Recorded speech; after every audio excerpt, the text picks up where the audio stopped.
I love Stellaris. I have hundreds of hours in the game, but the views on Stellaris are really bad.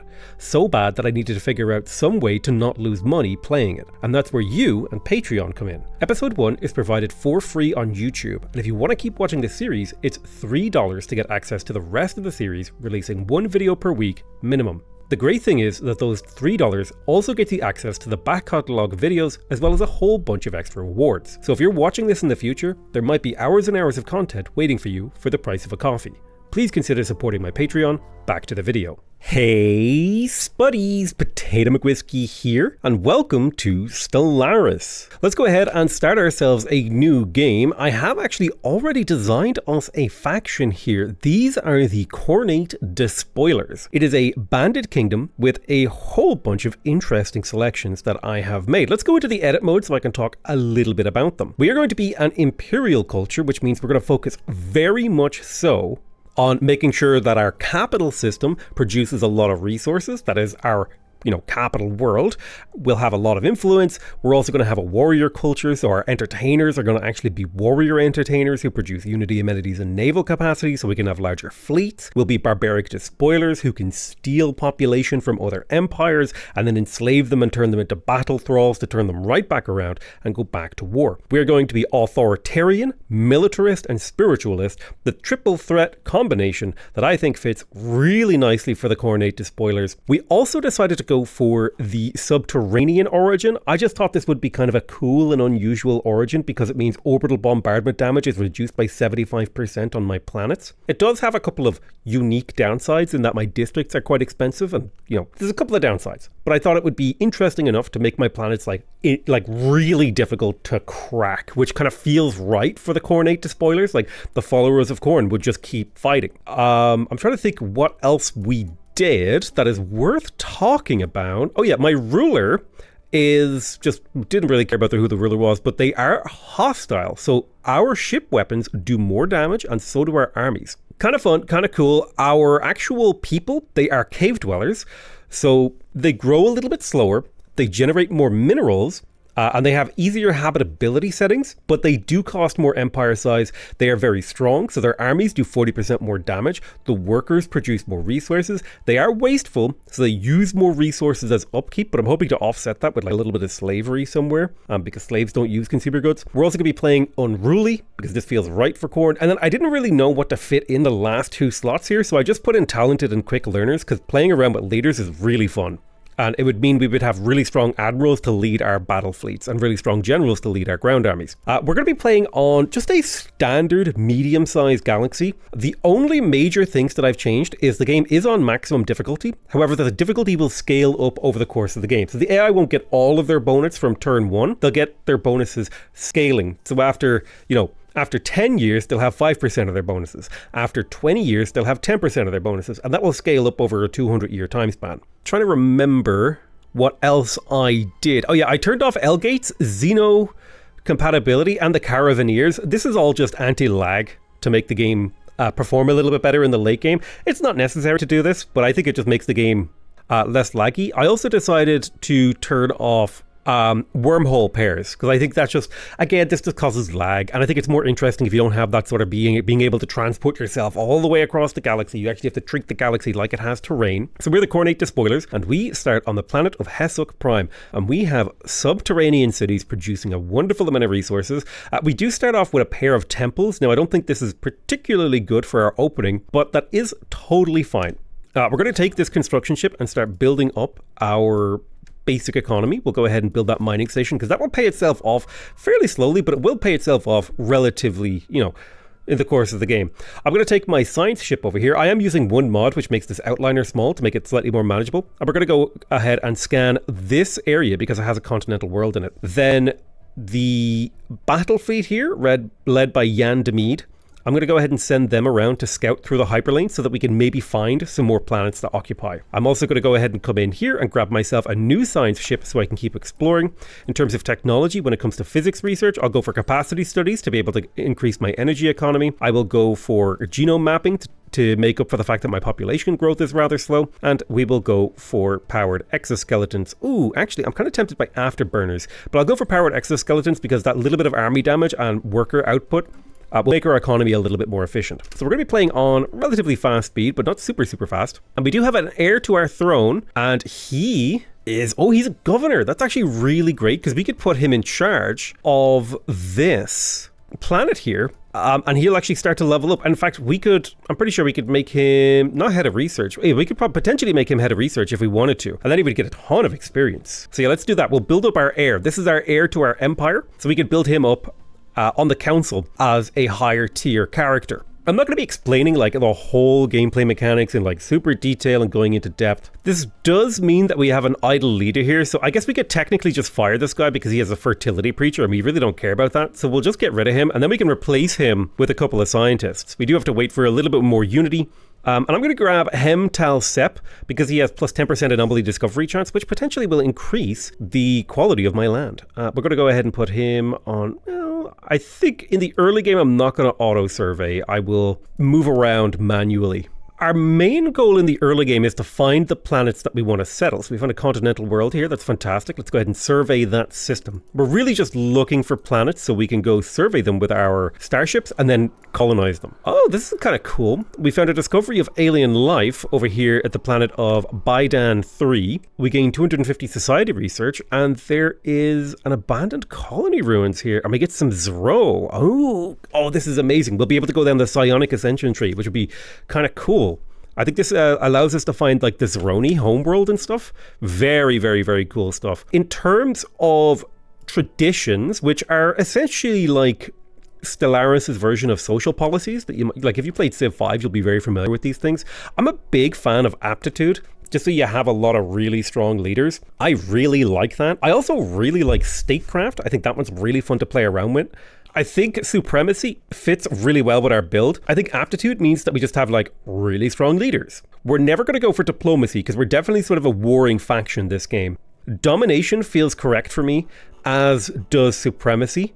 Unyielding also feels quite right to me. We don't care about prosperity. We don't care about harmony. We don't care about mercantile. Adaptability feels good to me. I'm really not going based off like how powerful I think these things are. I'm going off based on how they fit my role play. And I like aptitude. It lets us get really strong leaders fairly quick. It also gives us +1 starting trait on our leaders, which I think might actually apply to some of these leaders I have here. Like this guy has the anomaly research thing. If I go ahead and take aptitude and I adopt it, we'll get leadership conditioning and +1 leadership starting traits. So then if I check out my leaders, he actually gained a trait now. So he has the mining rush trait, which is kind of cool. Really, really powerful stuff. My heir got the fertility preacher ability. So +3 pop growth and extra food from jobs. That's great. Let's go ahead and manage our economy a little bit. I'm going to come in here. I'm going to go ahead and sell like 14 food.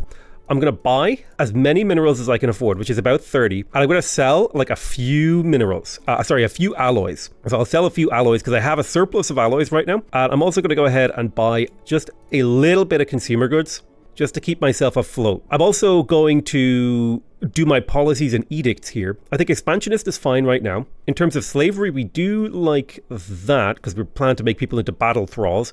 Militarized economy is fine. We want to have closed borders with people, I think. We want an aggressive initial first contact because we're warlike. We never accept the surrender of our enemies. They will be bombed into oblivion, I think. I think that pleases Khorn.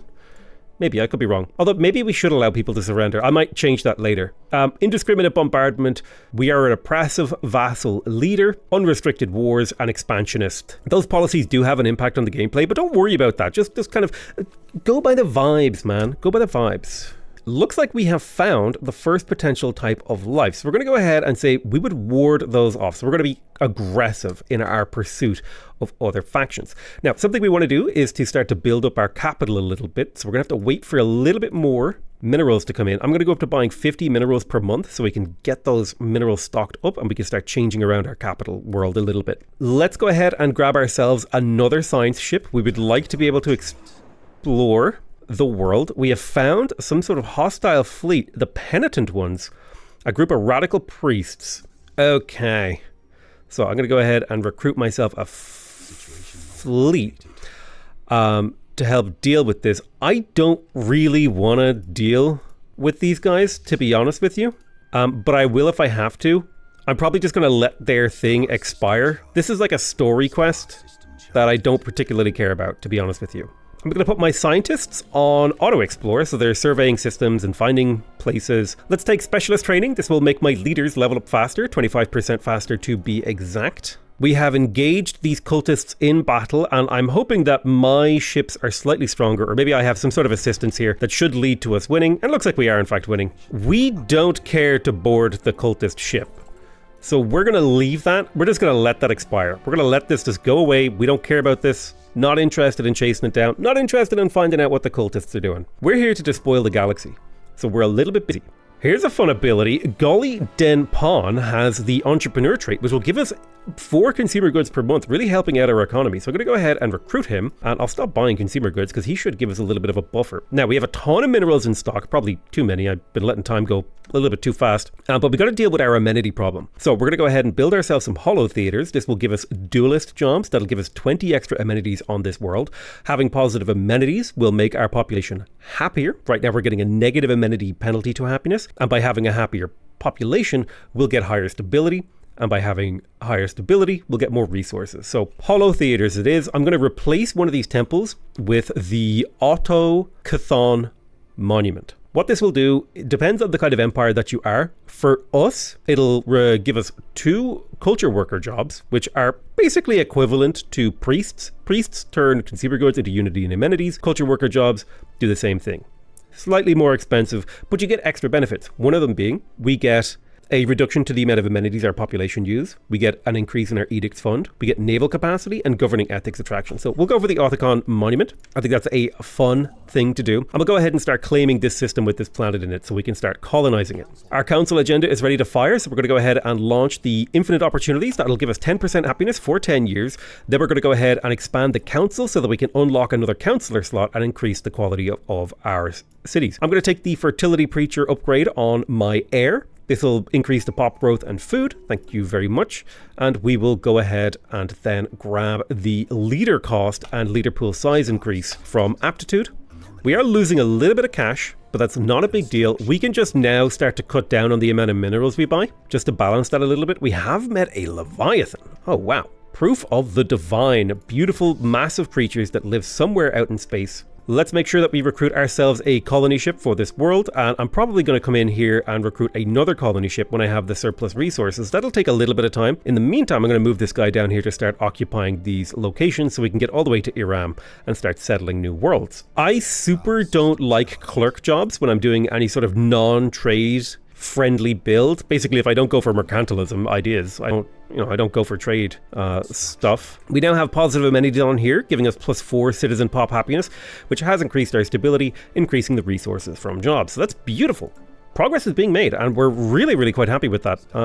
We can just about afford to build a star base out here, and we're ready for another tradition. I'm going to go ahead and take psychological profiling. As your leaders level up, their cost up here will increase. You can see we're using 9 unity per month. This will just allow me to have more leaders and have higher level leaders without having to pay so much upkeep. And the other nice thing about this is, the basic way to think of unity is it's basically culture. The really nice thing about this is the leader maximum negative traits -1 means my leaders are less likely to actually obtain things that will make them weak. We've discovered strategic resources. I'll talk a little bit more about strategic resources when we get to them. But for now, we're mostly just focused on exploring the galaxy. My main goal is to find planets right now. So I'm going to go ahead and send my fleet off on a little exploratory journey here, just to open up some hyperlane exploration. I want to find planets that I can go and potentially expand my way towards to actually colonize. I'm tempted also now to stop buying minerals and stop selling alloys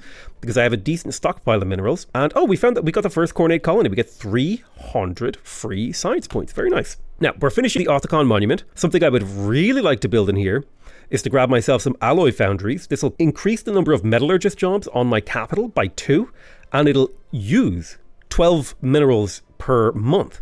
So I think that's a pretty damn good trade for me because I effectively turn a resource that costs, 0.78 into something, or it's worth 0.78. 12 of these are worth 0.78 into something that would cost me like 5.2, 9 of those, right? So I think this is a super great way to increase the efficiency of my economy. So we're going to build an alloy foundry that'll increase the number of this kind of job here, the metallurgist. This will make my economy less balanced and less good so to speak. But we can always rebalance our economy with a little bit of trading.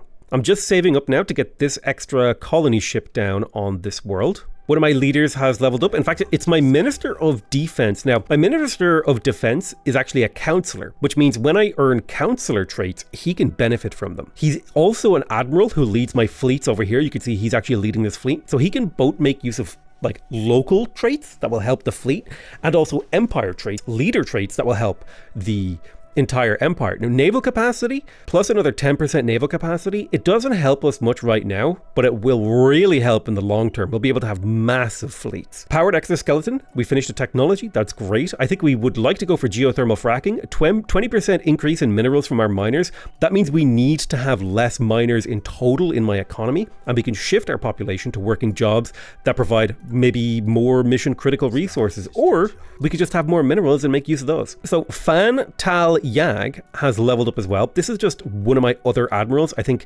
that is my... Yes, this is my overlord. So this is the person who leads my nation. Now he can be a champion of the people, increasing the happiness of everybody, or we could go for hostility. I think in the early game, that extra little chunk of happiness might be really useful to increase the stability of our capital world. By increasing the stability of the capital world, we'll increase the output of this world. And this is our most productive and most powerful world. Now, something I'm going to do that's slightly unorthodox here is I'm going to go to my species and I'm going to disallow migration temporarily. I'll turn this back on later. And the reason I want to disallow migration is because when we settle this new world, my population will want to go move to it. And I want to keep them on my capital world because I'm imperial. I get a lot of benefits for keeping people on my capital. You can see here, resources from jobs in the capital world is plus 10%. So it's super, super good for me to keep them in the capital world. And eventually I want to turn my capital into like a Gigaforge world. Now, shoot, my fleet got into a fight and they were not meant to. You guys should retreat. They're getting obliterated. Oops. Yep. My entire fleet got killed. By the enigmatic fortress. Oops. Wasn't paying attention to them. It happens. Now, one of my scientists has developed the ability to produce private mines. These traits aren't amazing in the long term, but in the short term, plus 8 minerals is amazing. And especially if I can level that trait up, I think it goes up to like plus 30 minerals, which is sick as hell. My other scientist, I could go for Perfectionist, which would increase his chance of discovering anomalies. And discovering anomalies can have amazing rewards for your empire. We discovered a terraforming candidate, so we will eventually be able to terraform worlds. I'm going to focus on colonizing worlds first. And now I'm going to start using this construction ship to fill in the gaps in my empire. And we're going to go ahead and take the healthcare program. This will increase the lifespan of my leaders. So the thing I really like about aptitude is not only does it increase how long your leaders live, right, which is a huge benefit, because if you imagine normally a leader, when they get to the age of about 80, they'll start rolling for death. So 30 years from now, some of my leaders will die. Instead, I'll get to benefit from high-level leaders for an extra 20 years, which is fantastic. We did find a couple of tropical worlds over here. Now, this enigmatic fortress, we would love to get rid of him, but I'd have to figure out what kind of weaponry he uses and stuff like that, and what kind of our weapons work well against him. Pre-sapient species have been found. Ooh, potential slaves for us to add to the empire. So if we do find these primitive creatures, we could uplift them to serve in our armies as battle thralls. I'm going to need to get myself another construction ship just to get full control over all this territory. Brilliant. We got a new technology here. We managed to get genome mapping, which will give us a 10% growth boost to the population of our planet. You can see here, we're cave dwellers, so we normally grow quite slowly. So a 10% boost actually counteracts that penalty, which is really helpful compared to a normal empire. Population growth speed is lovely. Oh, naval defense planning is great. Hydroponics farming makes your economy so efficient in the early game, so I love to go for that. And I think it's time that we grabbed ourselves another mining district in the capital, not because we want more mining jobs, but because we're cave dwellers. When we build a mining district in threes, when we have 3 of them, we'll get +1 building slot, and we can build research labs or other really important buildings on those slots. I think I could happily sell some more alloys now, and I think you could sell up to 13. You could sell up to 16 alloys, which is perfect. This basically allows us to turn alloys into cash, and then we can turn cash into whatever resource we want it to be. So cash is a very flexible thing to do, and it's good to do it over time. But I don't actually need to sell alloys. I think what I would like to do is I'd like to send a construction ship over here. Well, I tell you what I'll do. I'm going to go ahead and send you to here to colonize that, and I'll send you to go backfill now for all of these research stations and all these mining stations that I never got a chance to build with my other guy because I was just too busy running around scooping up resources. And our main goal now is to just try to explore slowly, make sure we're keeping our unity fairly high. We could probably do with another research lab. I'd like to increase my unity and research in roughly equal measure while also keeping my alloys fairly high in my capital. Eventually we'll do more sorts of stuff in different directions, but I think that's kind of where I want to go. The colony at Baidan has finished, which is fantastic. So we have one population on this planet. New pops are now growing. It could be good for us to specialize this world. And if I take a look at this planet, actually, Baidan has the potential to be an agri-world to take the farming pressure off my capital. Let's have a look. Are there better farming worlds that I have access to? No, I think Baidan fits really nicely as a farming colony, which will allow me to get rid of the farms of the capital and potentially transmit them into more important districts. So let's start building a farm on here. We won't make use of this until population actually starts growing here, and that'll take quite a while. But when population does grow here, we can take the food burden off the capital. I always like to get a farming world fairly early in the game because it gives you so much flexibility. Let's go for Champions of the Empire. Boom. That is going to give us special benefits based on the level of our leaders. So as our scientists level up, our leaders will level up faster. As our governors level up, our empire size penalty will go down. As we get higher level admirals, we'll get more naval capacity. So it's all just really, really great stuff. Now, when you finish a tradition tree, you get the finisher effect of that tradition tree. The finisher effect of aptitude is +1 leader capacity, additional leader trait options, which means when you level up a leader, you have more choices to pick from, and you also get an ascension perk. Now, our ascension perk, we have a lot of really cool choices here. We could go for Lord of War, which would make us really good at being a mercenary based civilization. We could go for Interstellar Dominion if we want to claim things. We could go for Mastery of Nature if we want to build really big planets.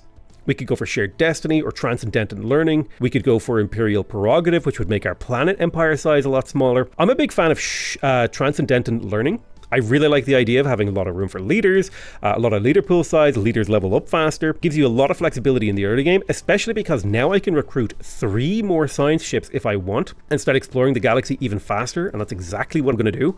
Boop, boop, boop. And then later, when I find that I have too many scientists, I could just fire them. But I really like exploring in the early game. Now, you could make the argument that I should go for the ability, the discovery tech tree, but I'm not interested in doing science rushing. So let's have a look through some of these guys. Ooh, survey speed increase. This guy, leader experience gain. Oh, here we go. This guy is competent. So he's actually quite a good leader. I'll take him. And since he is an archaeologist, I will just assign him to automatically do archaeology sites, as well as exploring. So he's going to go around and clear up these archaeological sites, which could potentially have a lot of really good rewards for me. And I love the leader automation abilities that they've put in. We've got another science ship. Let's have a look. The science thing will refresh soon, so we don't have to pick something here. Wow, this guy's level 2. He has eye for talent. Very cool abilities. He's an adaptionist, just a good explorer. Yeah, I'll take this guy. He's just a good explorer. We'll recruit him. We'll set him on regular old exploration so we can start cleaning up the exploring. We have control of this system. I would like to colonize it. We're missing a little bit of consumer goods. Let's buy those consumer goods. That's why you want to have a surplus of cash. Boosh.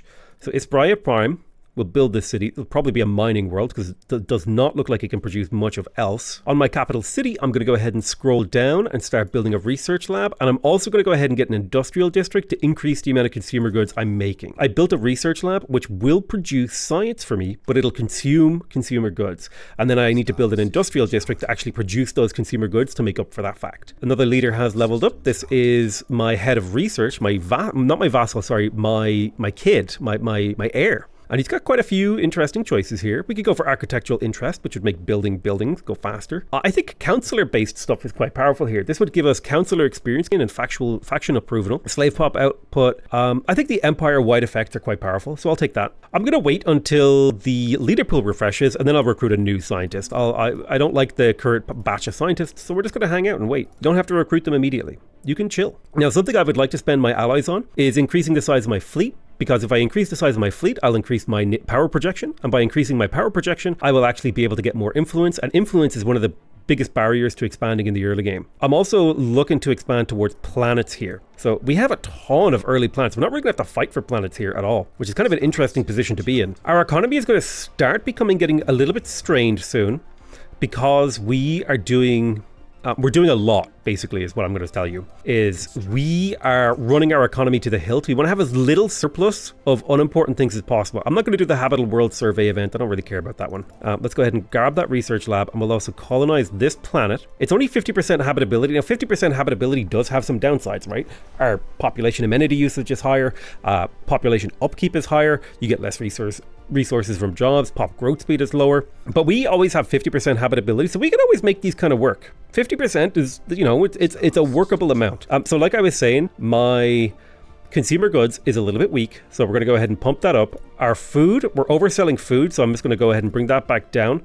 I guess we could just turn off food selling for now. Yeah, we'll cancel food selling. And we'll start selling a very small amount of alloys just to keep our economy afloat. And this should stabilize us back to where we want to be. We never want to be going negative in anything. It's obviously not ideal to have an economy that's, bleeding. Now, if you want a proper tutorial for Stellaris, that's going to have to be something you do on your own time. And for now, I'm just playing the game like I'm expanding my empire. I'm building things. And the reason for that is quite simple, is because there's better people than me to teach you how to play Stellaris. I'm here to just keep you interested. Now, one of my scientists has leveled up, so I will take the competence trait. That's extra leadership experience gain. Although actually archaeologist is interesting, but I do like the leader experience gain, especially because potentially this could lead him to be a very, very powerful guy. We could go ahead and select our next unity tradition. So we've taken aptitude. What would be good for us here? Discovery would be very meta for us, but I think it would be very boring for us to take, if I'm going to be totally honest with you. So I would much rather go for maybe something like domination, or maybe expansion. Expansion feels like quite good to me here. It would give us starbase influence costs, so we could build starbases faster. We would get less empire size, less upkeep. We could get extra population when we settle planets. And we do have a lot of colonies around, honestly. It's kind of insane how many we have. So that doesn't seem too bad. A little bit of pop growth speed to make up for our bad pop growth, and also having more district slots is really nice. I think expansion is a reasonable pick here, and then for our third pick, we'll probably go for supremacy. Or do I want to go domination? Expansion is kind of boring. Maybe we'll go domination. Yeah, let's do domination. That sounds fun. It's more interesting. So we have aptitude. We're all about domination. We do have a leader slot. We're waiting for the leader pool to refresh. We got a couple of new technologies. We got global energy management, which will give us capacity subsidies as well as energy grid. It's kind of an interesting combination of things. Oh, we found the Uru protectors. These are a fallen empire, holy guardians, that will probably have some holy worlds that they do not want us to settle. We will eventually, these are like the fallen empires of bygone eras. We eventually want to challenge them in battle. I don't particularly want to go for robot workers this game. They are kind of semi-meta because they're really powerful, but I'm going to skip them. I would rather be meat-based. So we're going to go ahead and focus on just prioritize increasing our military capabilities because we would love to get into a nice early war. We'll continue investigating. These all have like story events. I'm going to be honest with you. I don't play 4X games for story. Some people do. That's fantastic. I prefer the story that I personally tell, so I'm not going to be reading any of the like little blurbs. If you want to do that, go ahead and get Stellaris. I'm pretty sure it's like giga cheap. It's not even like that expensive of a game. It's super good, super worth it, so do check it out. Yeah, I'd like to start expanding towards these planets, so let's begin that process. I'm trying to find a good planet that will be an energy planet. Oh my god, Moscot 2 is like an amazing energy planet. So I think I'm just going to temporarily make Iran Prime energy based, just to sustain my economy in the early game. And we'll build an energy grid here as well. The energy grid is a fantastic building because it gives you technician jobs, but it also gives you energy credits from technicians. So I'll just put this in place for now. It will cost me a little bit of upkeep, but it is nice to have them pre-built, in my opinion. That way they're ready to go. Now we are having a little bit of a food crunch, but I think that's because people have stopped working food jobs.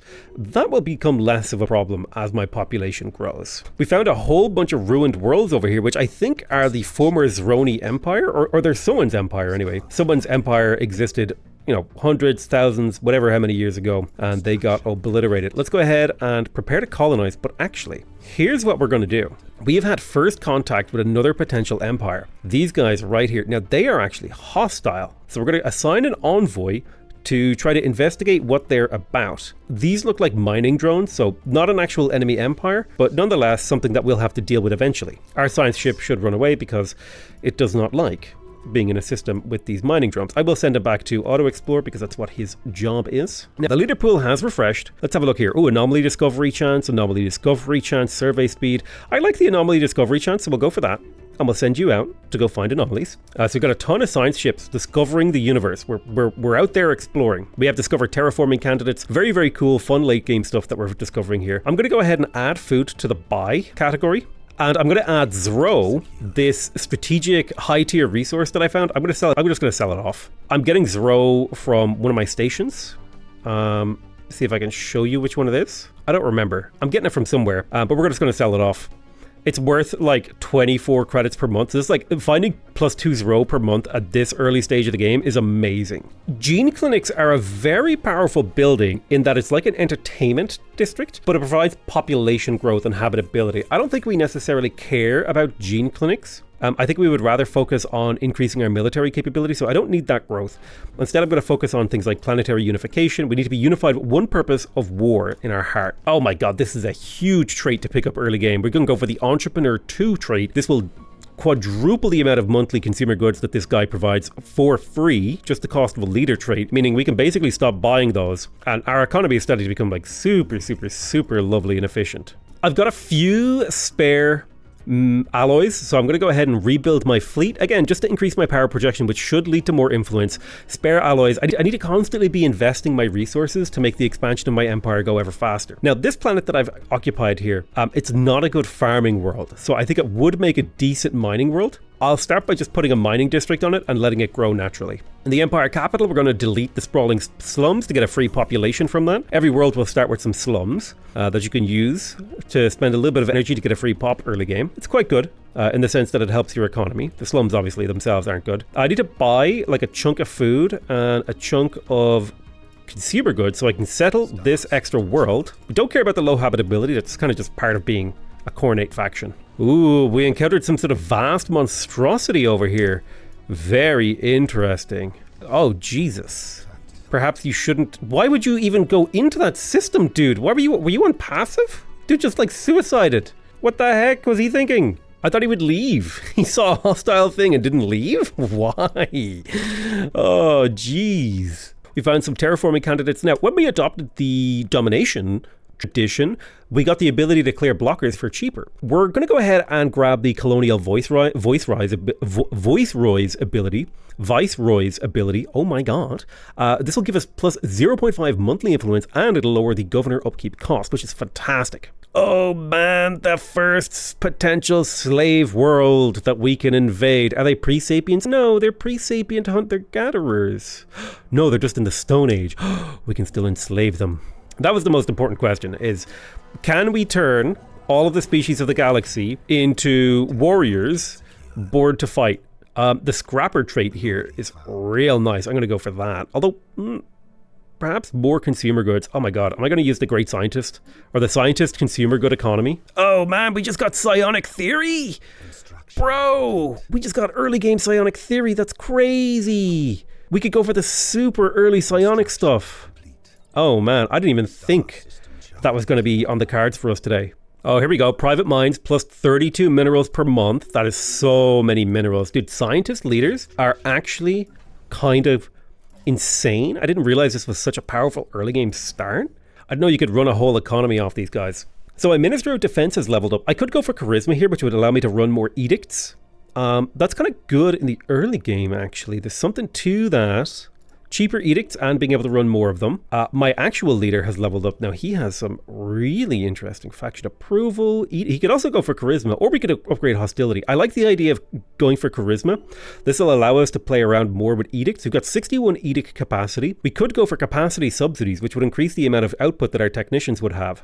Alternatively, information quarantine for 5 stability on all of our planets. That's like a fairly significant amount of output increase. I'll also go for capacity subsidies because it shouldn't cost me too much to do that. And we should see a significant increase in our economy across a bunch of dimensions here with that plus 5 stability. Really fantastic stuff. I'm going to go for eco simulation to increase the food that we get from our farmers. The more efficient our baseline economy is, the more efficient our tier 2 and tier 3 economy can be. Tier 2 economy is things like consumer goods and alloys. Tier 3 economy is things like your warships. Minerals are turned into alloys are turned into warships, minerals are turned into consumer goods are turned into research and unity.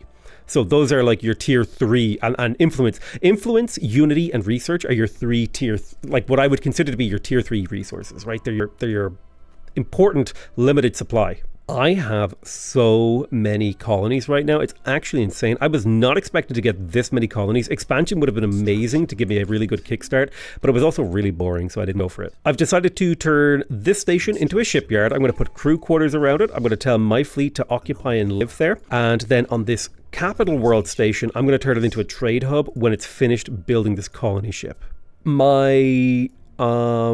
My heir has leveled up to the point where he gets to choose a veteran level. I'm a big fan of visionary. Minus 5% pop upkeep and 5% trade value is pretty darn good. Industrialist is fantastic if he's going to be leading the capital world for a long time. The problem is eventually he's going to become the leader of my empire. And so counselor effects are going to be more important here. So I think that minus 5% pop upkeep really just... like if you go look at this enforcer here, he's using food and consumer goods to maintain himself. So a 5% reduction in that across an empire, it's not much right now, but it just shaves just a tiny edge of the pain off of managing an empire. And if you can stack that ability a couple of times, it starts to become really nice. Let's go ahead and take Imperious Architecture so that we can get more housing on our planets from capital buildings and housing buildings. It's a very small buff to housing. It's honestly one of the worst abilities in the game, but I'll take it. It's fun. I'm not always going to be building myself with the goal of having the most powerful and efficient super economy. Now, something I would really like to do is to get rid of some of these technicians. So I'm going to drop one of these generator districts and I'm going to replace it with a mining district. And I'm going to drop one of these agriculture districts and I'm going to replace it with a mining district. And then I'm going to build an extra mining district. Yeah, and then I'll build an extra mining district on the capital. This way we can get an extra building slot and kind of push ourselves towards the next tier. I'm also going to clear out these blockers from the capital. There's 2 industrial wastelands that I'll just get rid of so that the planetary capacity and potential is maxed out. We could go digging up the shrines of the old gods. I'm just going to leave that for now. I'm assuming that we're already a spiritualist. We're following the god of corn. We're expanding our way through the galaxy. We're trying to find people to fight. That's why we have so many science ships, right? Because we haven't found anyone we can actually go to war with yet. I mean, we could technically go to war with the Yoru protectors, but it would be a very short war and we would die very quickly. Let me tell you that. All right, food from farmers has been increased. I would love to get psionic theory. It might be a little bit too early for that. Let's go ahead and start being able to clear tile blockers. Survey speed is kind of exciting to keep our ability to maybe find other people. We have a council agenda here. We can expand the council and we will appoint, let's appoint the Arbiter of Duels so that we get 10% extra output from duelists. And then I will appoint a admiral to this. I will research that thing. So I need to recruit a new admiral. First things first, let's do leadership conditioning, I think here. This will give all of my leaders 2,000 experience, and if they're level 1 to 4, they'll just level up. So this is a fantastic thing. It'll also give us a nice leadership experience boost. And getting these guys leveled up, and the fact that they're going to live longer, means they'll achieve a higher potential sooner, and will benefit from that higher potential for a longer time. Let's go ahead and recruit a admiral. I would like an admiral. Eye for talent is fine. Ooh, aggressiveness 2. I love that for this build. And unyielding, aggressive and unyielding, those feel like very corn abilities here. So I'll put him in there. I am going to make him the Arbiter of Dueling. So he'll be occupying this tier, and every time he levels up, I'll get 10% more output from my duelists. And I do have some duelists, so they do output useful resources here. If I click on them, you can see they produce a little bit of unity. It's not a huge amount of unity, but it does add up, right? Right. I think it's time that we replace this agricultural district with a city district, and that'll be the next step. We are working on a little bit of stuff here. I'm going to put the industrial wastelands as a lower tier here. I need to start increasing the capacity for my capital to produce useful resources. We've got a very large surplus of minerals, so I think we could potentially start selling some of those. I'll sell like 20 minerals per month. That'll stabilize our economy a little bit. So this guy managed to get the anomaly research speed increase. I'm going to go ahead and tell him to investigate anomalies. He should, in theory, start making his way back inside my territory to investigate those. In fact, I'm going to go ahead and tell him to just do that right now, so he can start handling all the anomalies, because I need to start cleaning this up and get my territory in good shape. And the expansion is going reasonably well. It's 20 years in and we occupy a fair size of the galaxy. So I think what I'm going to start doing is, now that I have a really big surplus economy, I'm going to start microing my economy a little bit more actively. So the city of Biodan Prime, I'm going to try to get this to be specialized as a farming world as soon as possible. And the reason that I want to do this is because I want to hit my logistic growth curve. When a city has, I think it's about 18 population, it begins to hit the logistic growth curve, which means it will start to get a 50% boost to its base population growth. And this will lead to us being able to grow our economy really, really quickly. So I'm going to be making use of Biodan Prime for this purpose. And in order to do that, I'm going to need to start resettling population from some of these crappy colonies, and I'm also going to start making use of immigration. So the first thing we're going to do is we're going to set the rights of my species. I'm going to say migration is now allowed, and this will mean my population will start migrating from my capital world. The capital world will almost stop growing completely, and all the pops here will start to migrate out to these newly colonized worlds. But what I'm going to do is start to fill these planets up one by one, so now they become net producers of emigrants. So what I will do is I'm going to resettle from another potential colony world like this one that has more than just colonists. So that has to have at least 3 pop in it. Like here, right? There's a technician. Boop. Now he's a farmer. And we're just going to keep resettling people to this city so that we can make it more efficient. In terms of growth, mostly. Another planet to colonize. We actually found a tomb world, which is kind of exciting. I'll go ahead and pop down here. We have so many colonies. It's kind of baffling, actually. I normally never have this many colonies this early into the game. Typically, you get like 3, and I've gotten so many. I'm not complaining. I'm just confused. There is improved Corvette hulls. That's fantastic. Let's quickly grab nanomechanics to increase our research speed. Our research will start slowing down because our empire is getting so huge, but our economy will become extremely powerful. I'm going to go ahead and get rid of this generator district. I'm going to replace it with an industrial district. I don't want my capital to be really producing anything but like minerals, potentially, plus some like alloys and research. I think it would be good now to get ourselves an extra temple to increase our unity production going up, because the cost of our leaders and our edicts are starting to eat into that. So we need to get that up. Now you can see over half. In fact, we might even need to just build 2 temples here. Hitherto unexpected levels of lust and aggression on this planet. It's going to increase population growth speed, but lower happiness and increase crime. I'm happy with that. That is exactly the kind of tempting influence of Slaanesh that we hate. Violence is continuing to rise on this planet. It's getting out of hand. Crime has become a big problem. Not a big deal. We'll find out what happens there. I'm sure nothing bad could come from it. Oh wow, it's gone. They've gone mad. Let's figure out what's going on there. Why would you choose to be a mining world when you literally have farms? I don't get it, dude. Why would you make that choice? The AI sometimes, it just baffles. It does cost me a little bit of money and a little bit of unity to do this, but I think that's a worthwhile price to spend to make this farming world hit its logistic growth curve a little bit sooner. I think you don't even start to get the population growth bonus until you hit 10 pops on here. And when you hit that 10 pops, it really allows you to upgrade this planetary administration. So you're no longer just doing like crappy colonist jobs. You have like a real planet. But you can actually see that there's now emigration going from this world to other worlds, which will take the pressure off the capital slightly. Now the capital is still emigrating heavily, but it means these other worlds are growing faster. And what we really need to do is to get more pops in here. That's really what we got to do. And in order to get more pops in here, we'll have to build city districts. By building city districts, we increase the amount of buildings we can get in here, plus the amount of clerks that are available and the amount of housing that's available. So it's very, very useful to go for that. We've discovered a cave mushroom that makes our people angrier and hornier. Let's go ahead and make use of that mushroom. We shall...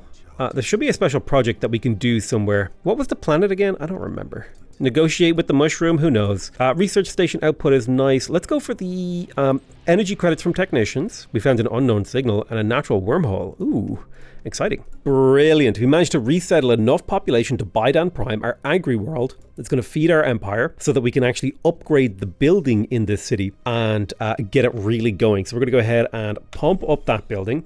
We do have hollow theaters, keeping the population a little bit happier. So amenities are looking great. Stability is high. Everything is fantastic. In terms of things to build in here, the Autochthon monument would be nice to get us a little bit of unity, because we're using an astronomical amount of unity on all of our scientists. Right, so we've taken care of the majority of our food problem. Now, another way for us to help deal with the food problem early game is to actually keep building star bases, which is definitely going to formulate part of our plan. We're just going to upgrade star bases and build economy boosting hydroponics bays on there. So we've taken care of the majority of our early game food with Baidan, and now this planet is a net producer of emigration, which is kind of where we wanted this planet to be. What we really want to do though is to get this planet up to where it's actually getting the plus 50% growth boost.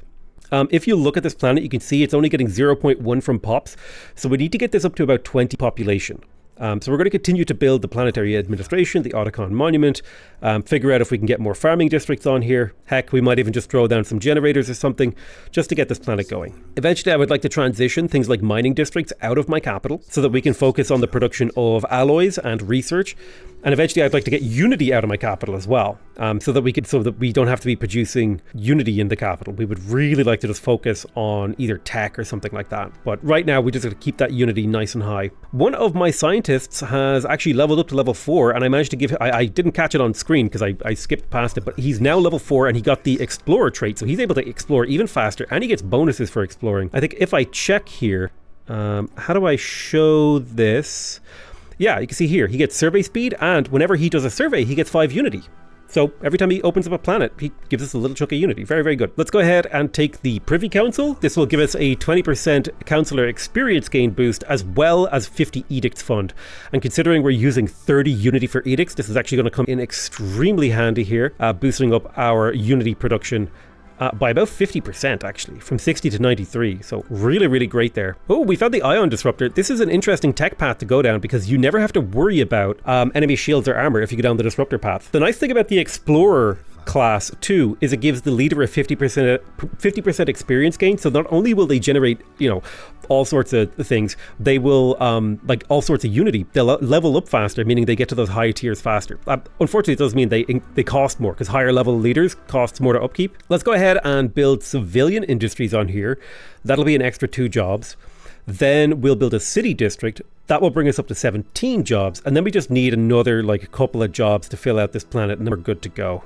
We're up to 14 population on this planet now, so we're getting the 0.8 boost from population. We want to get up to that 1.5 critical number, because remember, that population growth will then get distributed, and this is an agriculturally focused city. We could also just leave it here. I'm building civilian industries to take care of my consumer goods issue. We do have a little bit of a consumer goods issue, minus 11 per turn, but we have so much stockpiled that we can kind of live through these issues for a little while. This is honestly way too many planets. I may have to spin off some vassals here. Seriously. So I think Moscot Prime, with the amount of energy that it's capable of producing, I think it's going to be where I build my energy districts. I'm going to start resettling excess pop here. Eventually, I still want to build a Baidan Prime, and we're still in the process of getting it up to 20 population and workers. And there we go. We have officially achieved the 1.5 growth curve. So at 17 pops, we hit the logistic curve.